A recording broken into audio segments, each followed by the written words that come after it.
ये प्रभु यीशु के पवित्र हृदय हमारे हृदय को अपने हृदय के समान बना। क्रिस्त में प्यारे भाइयों बहनों, हम उपवास, प्रायश्चित एवं प्रार्थना द्वारा चालीसिया के इस पुण्य अवधि में प्रवेश किए हैं। चालीसिया का अवसर हमारे लिए, कलीसिया के लिए एक महत्वपूर्ण समय है। इस समय हम प्रभु के मरण, पुनर्जीवन, उसी पर मनन करते हैं। हम इस पुण्य अवधि में प्रवेश करने के लिए प्रार्थना करें। जैसे यहूदी जनता 40 वर्ष मरुभूमि में यात्रा किया प्रतिज्ञात देश में प्रवेश पाने के लिए। नबी एलियास 40 साल प्रभु के पर्वत की ओर चलते रहे। जैसे निनिवे के लोग 40 दिन प्रायश्चित और उपवास करते रहे ताकि वो लोग प्रभु के दया का, अनुकंपा का अनुभव कर पाए। प्रभु यीशु अपने सार्वजनिक जीवन कार्य आरंभ करने के पहले 40 दिन और रात प्रार्थना में रहे। वैसे ही हम अभी इस 40 दिन, इस पुण्य अवधि में प्रभु के संग रहेंगे। एक दूसरे के संगति में रहकर हम पवित्र चालीसा का अनुष्ठान करेंगे।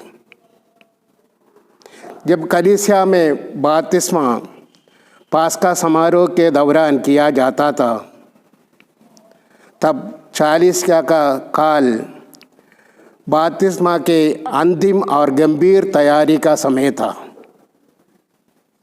लेकिन आज जब शिशु बपतिस्मा की प्रथा चल रही पड़ी है, तो चालीसिया काल बपतिस्मा में किए हुए बाधाओं को फिर से याद करने के लिए और हमारे बपतिस्मा के उपरांत किए पापों के लिए प्रायश्चित करने के लिए निर्धारित किया हुआ एक समय है। द्वितीय वतिकान काउंसिल के पवित्र पूजन विधि की रचना में कहा गया है कि चालीसिया का काल का दोहरा चरित्र है। बपतिस्मा का तैयारी और जो बपतिस्मा ग्रहण किया है उस विश्वासी को अधिक गंभीरतापूर्वक इस वचन सुनना, प्रार्थना में के प्रति उदार बनना और पुनरुत्थान के रहस्यों को मनाने के लिए तैयार करना है। हम जानते हैं कि इसी हमारे चालीसिया का अवसर का उद्देश्य है। इसलिए कलीसिया सभी विश्वासियों को तपस्या एवं प्रायश्चित करने हेतु आमंत्रित करती है, क्योंकि हम सब पापी हैं।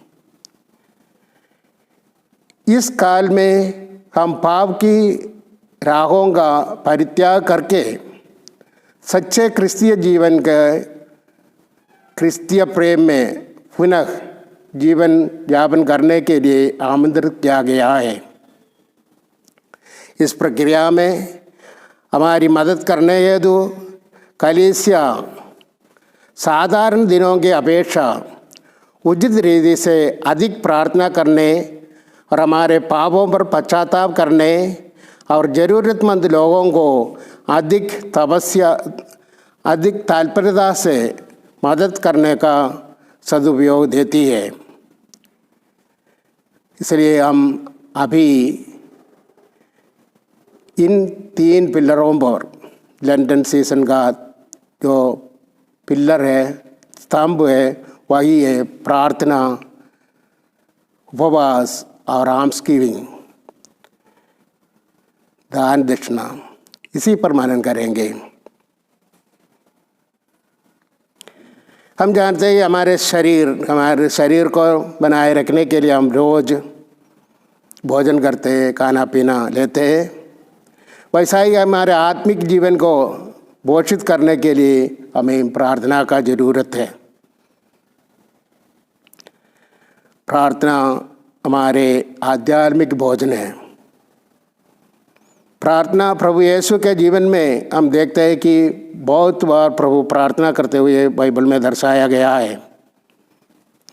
प्रार्थना केवल हमारे क्रिश्चियों के लिए नहीं है, सभी धर्मवासी, सभी विश्वासी, कोई भी धर्म का हो, प्रार्थना करते हैं। हम जानते हैं कि प्रार्थना हमारी मुक्ति है।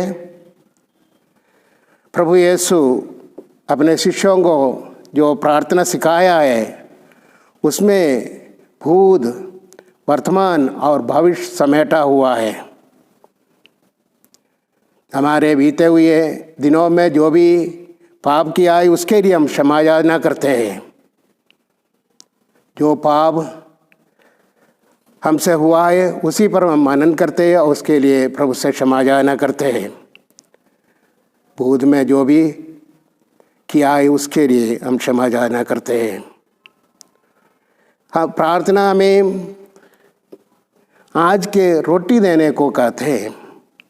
वर्तमान में जो भी हमारा स्थिति है उसी को हम प्रभु के सामने रखते हैं। प्रभु से हम निवेदन करते हैं कि भविष्य में हम कोई भी गलती ना करें, इसलिए हमें प्रलोभन से बचाए। जरूर हमें रोज प्रार्थना करना चाहिए। प्रार्थना में 3 मुख्य अंग प्रस्तुत है।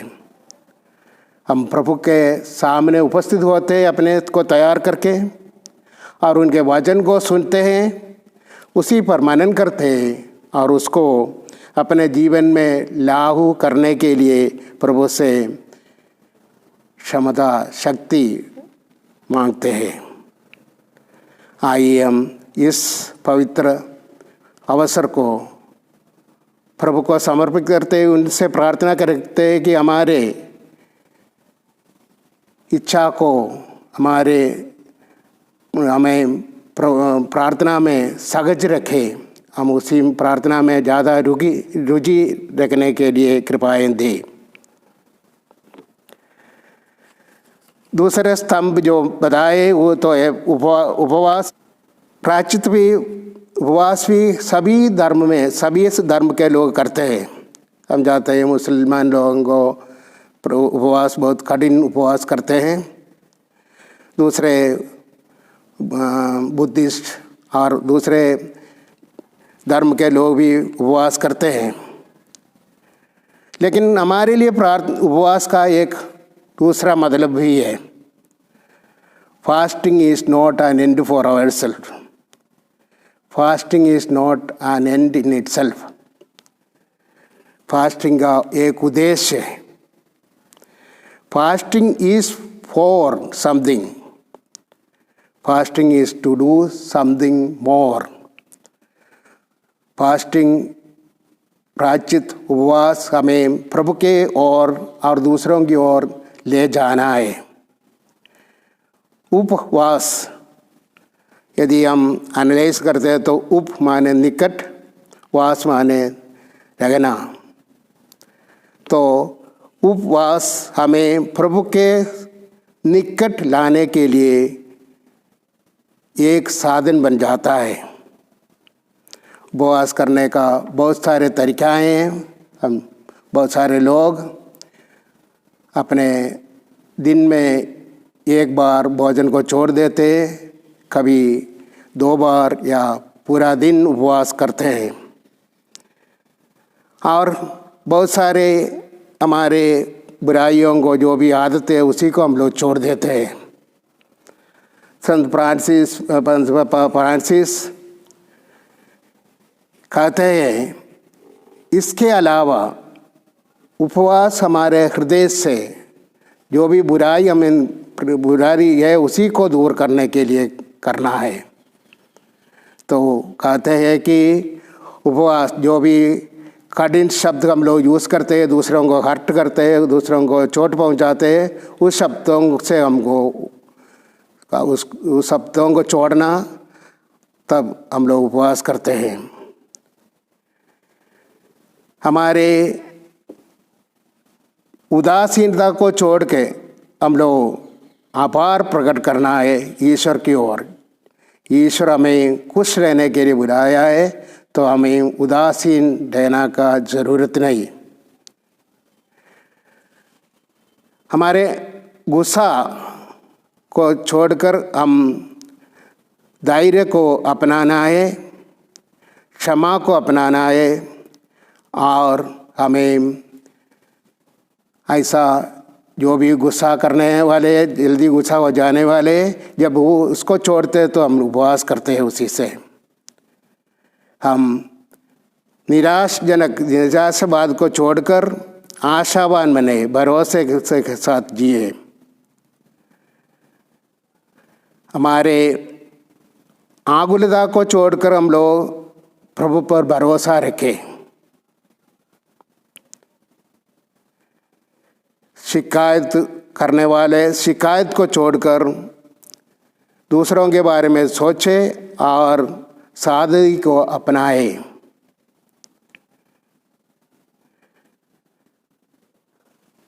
जब हम दबाव में आते हैं और हम सोचते हैं कि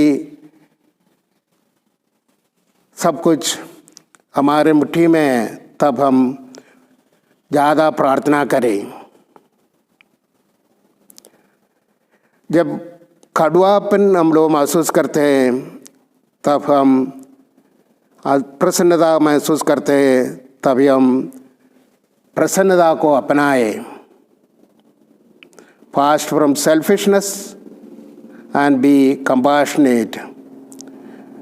हम दूसरों के बारे में सोचें और दूसरों के से साथ मिलें।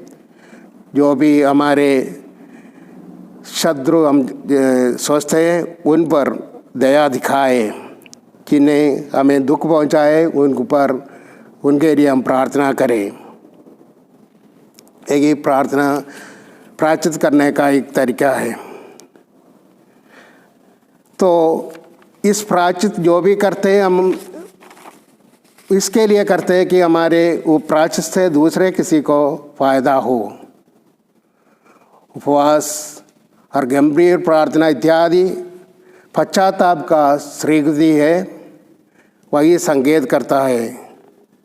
ये सभी ईश्वर की ओर मोड़ने की आंतरिक निर्णय को संकेत करता है। जब तक हमारा हृदय दूसरों की ओर नहीं मोड़ते हैं, ज़रूरतमंदों को मदद नहीं करते, तब तक हमारे प्रार्थना या उपवास बेकार है। आज के पहले पाठ में नबी यशायाह से ही कहते हैं।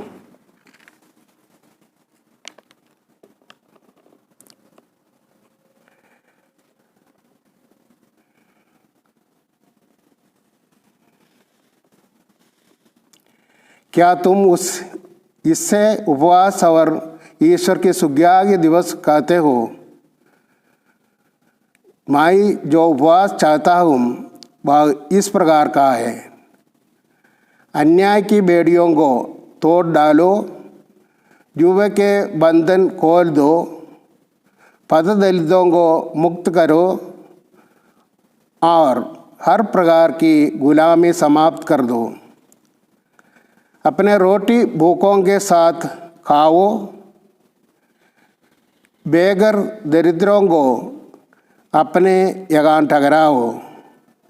जो नंगा है उसे कपड़ा पहनाओ और अपने भाई से मुँह ना मोड़ो।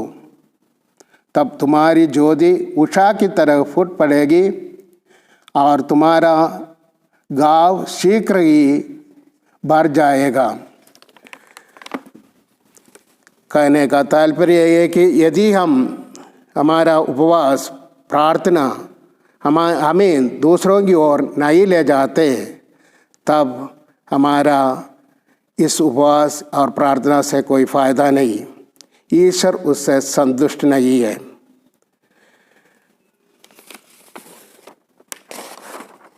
अभी हम संत पापा फ्रांसिस इस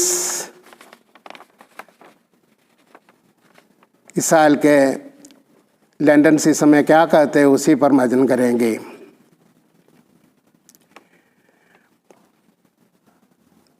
संत पापा कहते हैं कि this London journey is even now illumined by the light of the resurrection, which inspires the thoughts, attitudes, and decisions of the followers of Jesus. Lenten season प्रभु के पुनरुत्थान पर प्रकाश डालते हैं। हमारा विचार, वचन और हमारा निर्णय इसी के अनुसार होना चाहिए। Accepting and living the truth revealed in Christ means, first of all, opening our hearts to God's word. Through fasting experience as a form of self-denial, we are able to discover God's gift and recognize it. Created in His image and likeness, we find our fulfillment in Him. Fasting too, by helping us recognize our own poverty, help us to love God and our neighbor. भक्ति रूप से संत पापा कहते हैं कि जब हम लोग फास्ट करते हैं तो हम अपने स्वार्थता को त्यागते हैं और हम दूसरों के लिए मदद करने के लिए हमारा हृदय खुल जाता है। फास्टिंग हमें दूसरों के प्रति सहानुभूति दिखाने के लिए प्रेरित करता है, क्योंकि हम अपने वो अवस्था को, वास्तविक अवस्था को पहचान लेते हैं। Lent is a time for believing, Pope says, for welcoming God into our own lives and allowing Him to make His dwelling in us. Chalisa के अवसर प्रभु में जो विश्वास हमारा है उसी को गहरा करने का अवसर है। आइए हम इसके लिए प्रभु से कृपाएं मांगे। हम प्रभु की कृपा के अनुसार जीने की तत्पर रहे। अंग्रेजी में लेंट बोलते हैं। लेंट का मतलब हुआ leave every negative things. Lent LENT, leave every negative things. इसका मतलब हुआ कि हम अपने जो भी विचार हो, जो भी बातचीत हो, जो भी व्यवहार हो, जो नेगेटिव है, जो प्रभु के से और एक दूसरे से अलग करने वाला है, उसी को त्यागे। आइए हम प्रभु से प्रार्थना करें कि वह हमें कृपा दे, शक्ति दे, ताकि हम अपने जीवन को प्रभु की ओर मोड़े और हम प्रभु के साथ जी सकें। पिता और पुत्र और पवित्र आत्मा के नाम पर आमीन।